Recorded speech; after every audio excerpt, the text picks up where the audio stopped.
Greetings, urban farmers, gardeners, and healthy food visionaries. Farmer Greg here, and welcome to the 502nd episode of the Urban Farm Podcast, where every day we work together to educate and inspire you to become part of your food revolution. Hello, everyone. I want to take a few minutes to talk to you about how we make the Urban Farm Podcast come to life. My team and I pour our time, hearts, and dollars into every episode to bring you food growing education and inspiration every week, and we love doing it. I see firsthand how food growing changes people's lives for the better, and I've made it my mission to spread the knowledge far and wide. By creating this podcast, I have the great privilege of interviewing some absolutely amazing people and providing a platform for you to learn from their experiences and expertise. The impact that this work has on the global food consciousness community is extraordinary. This is all thanks to my team and their efforts. 5 of us that work every week to find guests, set up interviews, write out questions, prepare show notes, edit episodes, and more. We've tried partnering with companies and running ads to pay for our work, but something about the ad model just doesn't feel right to me. If I'm advocating for something, I want it to be something I truly love and believe in. So I've decided to try a different model, one that I believe is possible to pay our team and bring even more value while keeping the podcast free and accessible to everyone. So instead of selling ads, we have created the Urban Farm Podcast Patron Program. If you find value in our podcast, you can go even deeper by becoming a member of our patron community. In exchange for subscribing, you will receive content and bonuses far beyond the free podcast episodes we offer. No matter what level you subscribe at, I'm committed to making sure the value you receive goes far beyond what you contribute. Did you know that the Urban Farm Podcast is not my first? Over a decade ago, my friend Amy and I hosted the Freshly Green Podcast, 50 episodes of everything green. As an Urban Farm Podcast patron, you will get access to them, plus cool things such as discounts on Urban Farm U online courses and access to our private Facebook community where you can interact with other food growers and share stories and advice. My favorite offering for our patrons is our monthly Q&As with Urban Farm U's Advanced Gardener team, where we answer your questions live. It's basically having your own private gardener at your fingertips. I'm excited for the mutual exchange that comes from this model. And when you support the Urban Farm Podcast, we support you to take your garden to the next level and beyond. The Urban Farm Podcast will remain free, and I hope that those of you that believe in what we're doing and are excited by our patron benefits will take advantage of what we're offering. I truly believe this model of support will be a win-win all around. For more details about member benefits and to sign up to pledge your support, go to urbanfarmpodcast.org. Thanks for sticking with me through this message. Now let's get to the episode.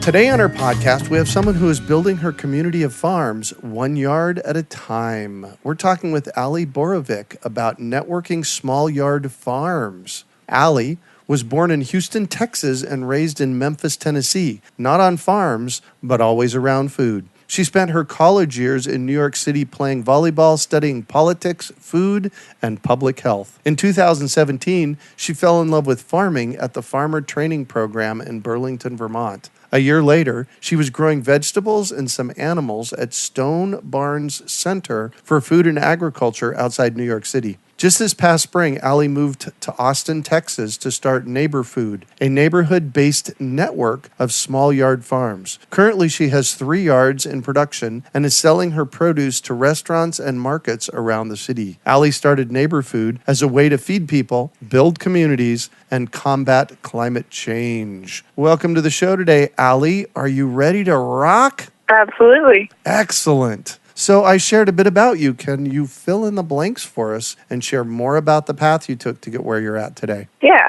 so it all kind of started my first job in high school, and that job was working in a restaurant called Trolley Stop Market in Memphis, and it was owned by farmers, which is super unique for a restaurant, I think, and it doubled as a farmer's market, and so I was kind of exposed to growing, to restaurants, to how people eat food, to where food comes from. And that carried over to my time at NYU in college. And I studied politics, food, and public health, like my bio said, and dove even deeper into all that is food and everything that goes into it.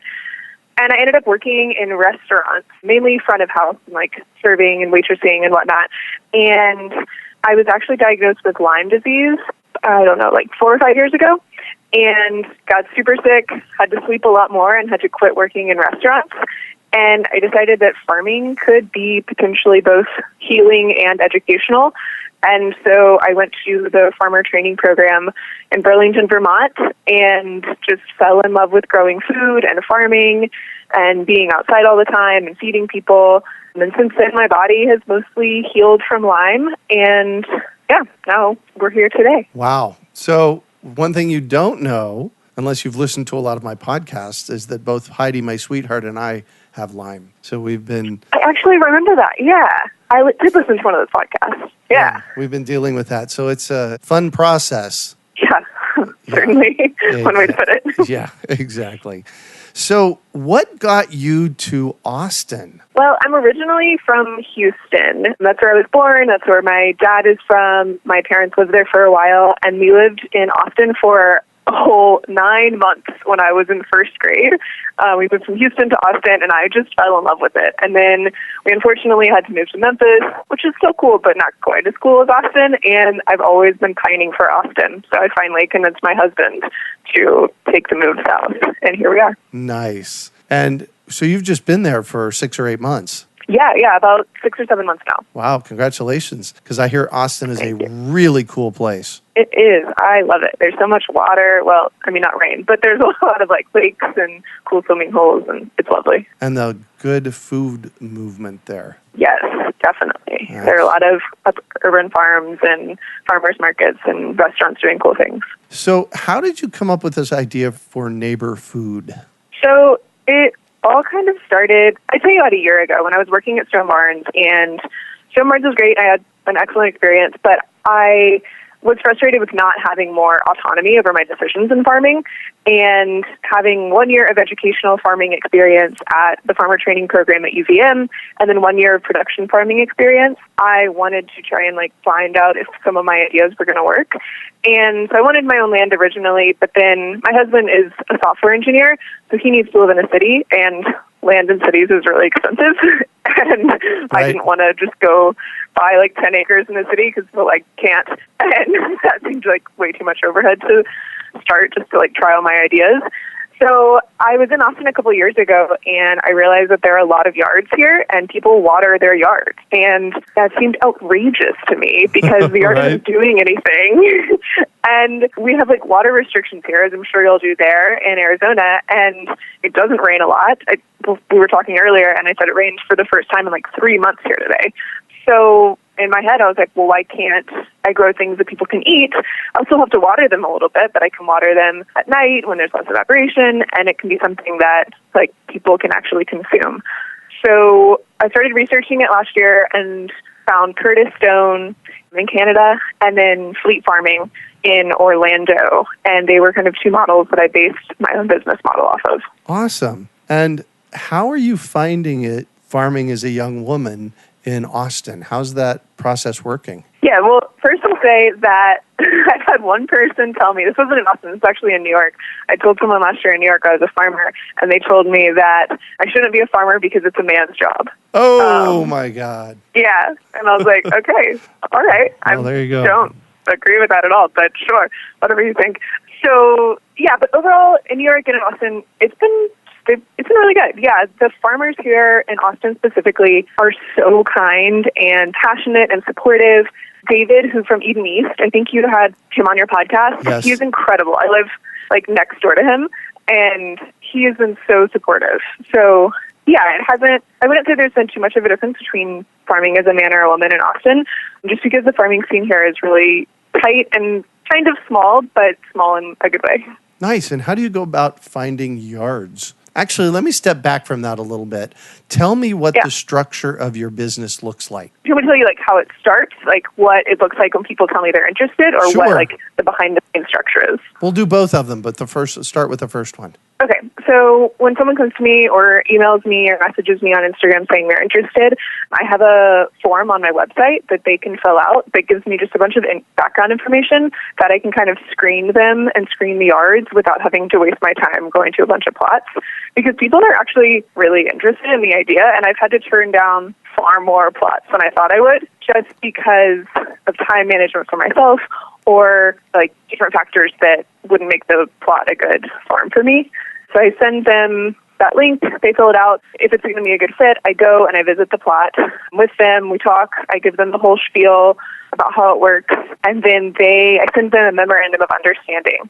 And that just outlines, I actually adapted it from Curtis Stone's MOU. And that outlines what hours I'll be there, what kind of noise they can expect, how many dollars in vegetables they'll be getting in return, kind of the whole process so that there are no surprises in a couple months.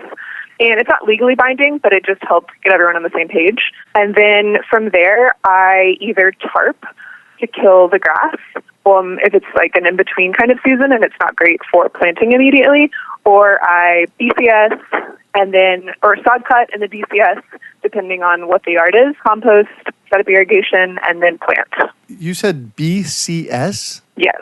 What does that mean? I don't actually know what it stands for, but it's a small walk-behind tractor that I actually rent from Home Depot because I haven't fully invested in buying my own. I can't decide which one I want or how much I actually need to use it. So I just rent it from Home Depot by 4-hour increments, and it's pretty affordable. Got it. So BCS is some kind of tiller or tractor thing. Yeah, exactly. I wanted to be more no-till in the beginning, but I found that opening up after sod, especially if I need to open it up within a couple weeks, I haven't found another way. Maybe there are other ways, but it seems to be the best way so far. Right. Well, and I've been growing food here in Phoenix for over 40 years, and I found that when we're starting with a brand new bed, we have to, because the soil is so dense here, we have to do some tilling to kind of start fluffing it up. So that sounds to me like you're on top of that. Yeah, exactly. And so then after, I'm in my second phase of planting right now, where I planted in the spring and I'm planting again for the fall, and I'm not BCSing this time. I'm just composting on top, and it seems to be working okay. Nice. Yeah, that's what I do here at the Urban Farm. Is the only time I dig in the garden beds is if I'm removing a noxious weed like Bermuda or nutgrass or harvesting. The rest of the time, I'm just adding compost right on top and planting again, and that seems to work. Yeah, that works really well. So you have 3 different yards that you're farming. What kind of experience are you having with the residents of the spaces that you're farming at? Tell me about that interaction. So one of them is my yard, which we're renting right now, and we're actually going to be moving soon. But my landlords are awesome. They live next door and could not be more down for anything I do to the yard. So I have ripped up the sod in the front and planted things, and then they actually already had raised beds in their backyard. So I'm growing Malabar spinach currently in those raised beds. But those are the only raised beds I'm doing. And so that's been great because it's mainly my space and they're down for anything. The other 2 yards are both currently friends of friends or friends of friends of friends, mainly word of mouth. And they've been incredible. One of them is a builder herself, and so she redoes houses and is really designy and crafty, and so she totally understands everything that I need to do to her yard. I had to put tarp on the yard to kill it for 2 or 3 months, and she, didn't bat an eye, even though I had these ugly brown tarps in her front yard.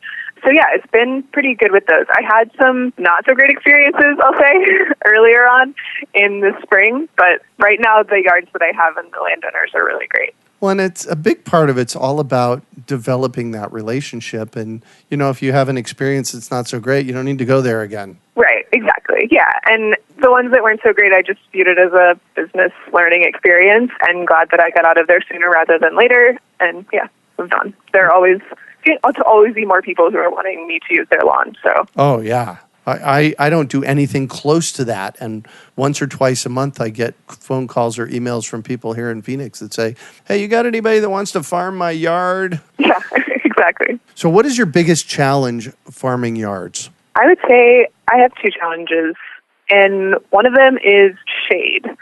There are a lot of trees in Austin, which is great because it keeps our houses cooler, so you have to use less AC and whatnot, and it's really pretty, but there's a lot of shade in people's yards, and a lot of the trees are huge, and the city won't let you remove them. And, I mean, I don't want to remove them, but even if I could, I couldn't.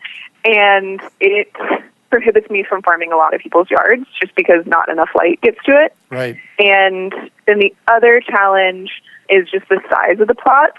They've been a lot smaller than I anticipated them being, and mainly that's because I think, like, my hunch is that Austin is crazy expensive right now and is going through a huge housing boom, and everyone's trying to subdivide their lots. And so lots are just getting smaller and smaller and smaller. Like, one reason we're moving out of the house we're renting right now is because our landowners or like landlords are building two houses in our backyard. So wow. Austin just kind of keeps getting smaller and smaller in terms of the size of plots. And it would be better for my business, like efficiency-wise, if I could have bigger plots and fewer of them instead of smaller plots and more of them. I hear you on the plots getting smaller and smaller. The same kind of thing is happening here in Phoenix. It's one of our challenges. How do you find land to grow food on? And, you know, you've got a unique way of looking at it. Yeah, absolutely. And it's just getting more complicated, but we'll see where it goes. Right. This is what we get to figure out. This is part of our process to figure it out. So what are you doing with your produce? So my initial plan was to get a stand at one of the farmers markets in Austin. There's this great farmers market that I go to every week. I love. It's the perfect size. It's at Mueller Market.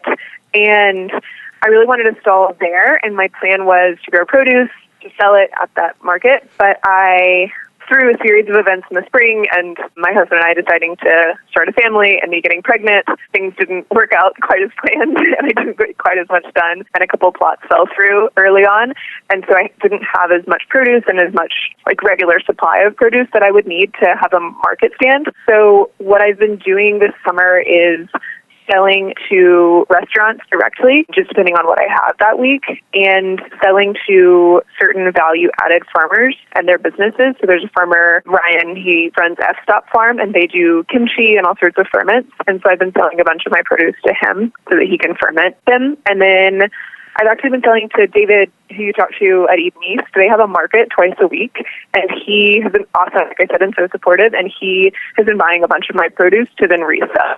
Oh, beautiful. That's one of the things that I found when I was actually doing market farming 20-some years ago while I was in college. I just made friends with several chefs and took them whatever I had, and they just loved it. So that's always a good solution as well. Yeah. And the restaurant scene here in Austin is so wild and crazy in a good way. But everyone wants local produce, and to say it's becoming the cool thing to say that you have produce from a local farm. So it's all part of it. What do the neighbors get? What do the landowners get out of this process? Yeah, so it's a very similar situation to what I ideally had in mind and then what actually happens, which happens a lot in farming and is kind of expected. So my plan was to have the landowners come to my market stand and pick up the produce that was from their yard and aggregated from other people's yards so that I didn't have to run a delivery service like on top of running a farm. And that obviously didn't happen because I didn't end up having a market stand. So instead what I've been doing, because I only have 3 yards right now, I am harvesting, aggregating, washing, and then delivering some produce every week that I'm growing things to the landowners. And they probably get between $10 and $20 worth of produce a week when I'm growing things. And I actually took off half of July and all of August from growing because it was just so hot here. Yeah. As it is in Phoenix. The best time to grow here in Phoenix is October 1st to about May 31st. So I hear you on that one. Yeah. Excellent. So I'm going to shift on you, and I'd like for you to talk about a time you failed, how you overcame that failure, and what you learned from it. So we kind of talked about this, or I hinted at this earlier, but a time that I failed, or at least felt like I failed, was this previous spring when I took on a plot of land that I wasn't totally sold on. It was a little far away. I was a little hesitant of my relationship with the landowner just because they didn't live there full time. They were only there a couple weeks a year, and which seems like it would be a good situation, but it made me hesitant for whatever reason. And So I took on the yard mainly because it had already been set up. So the ground had already been broken, irrigation was set up, there just wasn't anything planted. So I thought it would be a great opportunity for me to get going. I planted some carrots and beets. I didn't have the landowner sign a memorandum of understanding because they didn't live there full time. I hadn't ever really met them in person, and I just thought it would be okay, naively. And they ended up having a family emergency and wanting me to leave immediately after about me farming there for 2.5 or 3 months. I was a couple weeks away from harvesting carrots and beets, and I just got this email telling me that they had this emergency and they needed me to not come back and that our relationship was over. And that was so hard to hear because I was so close to harvesting my first crop, and I just felt so frustrated by the breakdown in our relationship and by me also not getting on better terms with him in the beginning. But I guess I overcame that by talking to my husband and my mom a lot and chalking it up mainly, like I said earlier, as a business learning experience. And it's better that I got out of there earlier rather than later so that I didn't lose more crops. And I'd say that's what I learned too, was mainly that the relationship with the landowner is really important. Yeah, well, and the memorandum of understanding, that's huge right there. That outlines pretty much everything that you need to address, I would guess, right? Yeah, exactly. And like I said, it's not legally binding, so it's not like I would have had action to take against them, but I think it would have gotten us on a better page so that they knew that wasn't allowed necessarily. Even though it's their land, they need to give me, at least a couple months heads up so that I can finish harvesting what I planted. Yeah, exactly. Did you ever figure out what happened? I did, yeah, but... And it probably had nothing to do with you. Yeah, nothing to do with me at all. I wasn't involved in it at all, but just an unfortunate situation. Yeah, and what do you consider your biggest success? My biggest success is, I guess, kind of vague, but just growing food. I love growing food for people, and whether it's growing it on my own this past couple months in Austin or at Stone Barns or the year before, I've just gotten so hooked on growing food for people and for myself that any day I can be doing that is an awesome day. Yeah. I said a good day, you said an awesome day at the same time.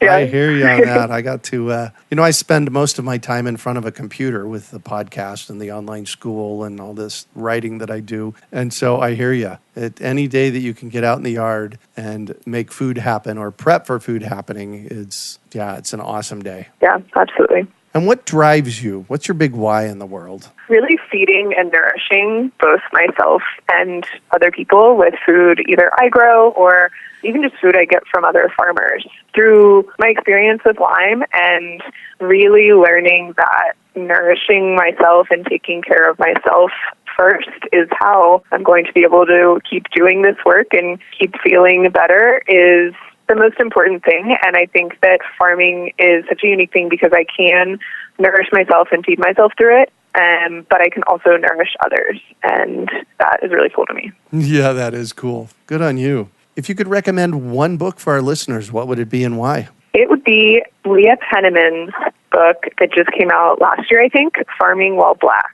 And although I'm not black, I'm very much white, but I think it's definitely the only book I've ever read, which I haven't read every book, but I read a lot of the farming books. And it's the only one that combines farming how-tos with the farming injustices and political injustices that have infiltrated and are so important to understanding the heart of the matter of our health crises and food crises in the United States. And that coupled with her really knowledgeable and insightful how-tos and history of farming is pretty incredible. Nice. You know that she was on the podcast. Yes, I listened to that episode and fangirled so hard. She is so cool. She is cool. It was episode 414 back in January of this year. So just a few months ago. Yeah. And what one final piece of advice do you have for our listeners? I would say to choose one food that you eat regularly and love and find out where it's grown, who grows it, how it grows, what are the conditions it grows in, all of the things, and you'll unearth so much more than you ever thought you would. And that's how I got on this journey mainly was, like I said, through my first job at Trolley Stop Market in Memphis, but also through that, and just I decided to learn where baby carrots came from because I just couldn't understand how they were real, and turns out they're not. But Right. I think it can take you down a really interesting journey and discovering of really cool information that can help you look at the world through different lenses. Amen. And where do baby carrots come from? Well, they're big carrots. You just use a bunch of water to cut them down. Yeah, that's amazing, isn't it? I saw videos on that one day of them taking big carrots and just, kind of slicing them and dicing them and making them small.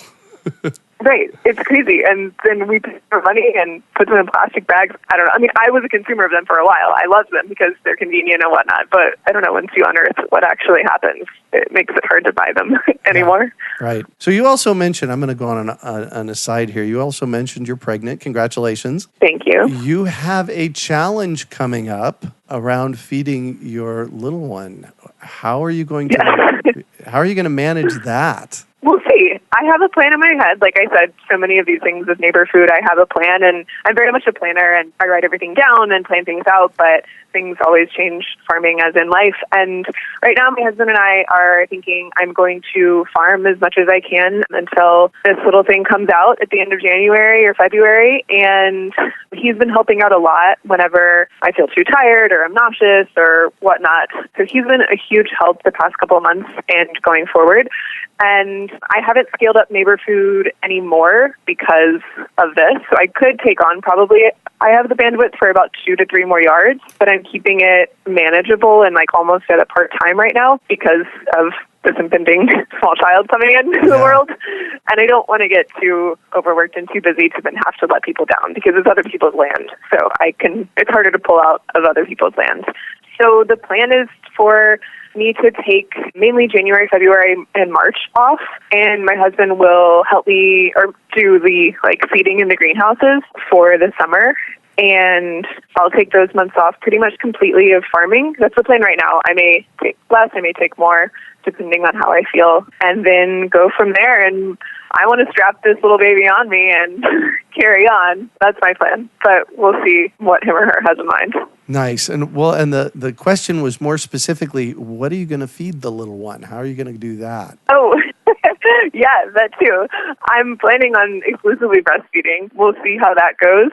I am really into the Weston A. Price diet. My friend Austin got me into that last year. And so baby's first foods will be egg yolk and chicken liver. Oh, interesting. Because those are the most nutrient-dense foods you can feed a baby, and they can digest them really easily. We're going to start with that, and then they're going to be eating all the vegetables. That's the plan. Yeah, that's kind of where I was thinking you were going. You were going to actually make your own baby food from the vegetables you're growing. Yeah, very much so. That's some time out. I don't think we introduced food until 6 months. I don't know. Not a mom yet. But yeah, exactly. Making my own baby food, absolutely, with all the things I grow. Excellent.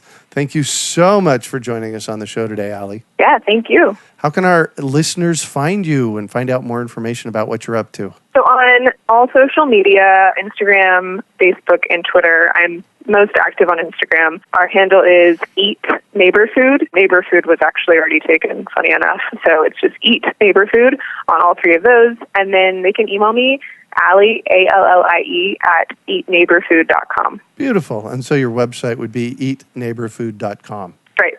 Excellent. That's that too. Excellent. And you can also find show notes from today's podcast at urbanfarm.org/neighborfood. Hey, if you've enjoyed this podcast and are interested in listening to my first podcast series, Freshly Green from 2007, you can subscribe to support the Urban Farm Podcast. With that, you will have access to Freshly Green and so much more bonus content.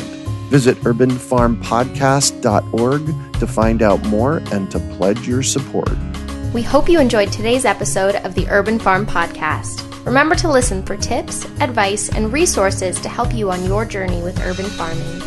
You can find us on the web at urbanfarm.org or send us an email to podcast@urbanfarm.org. In the words of Vincent van Gogh, great things are done by a series of small things brought together.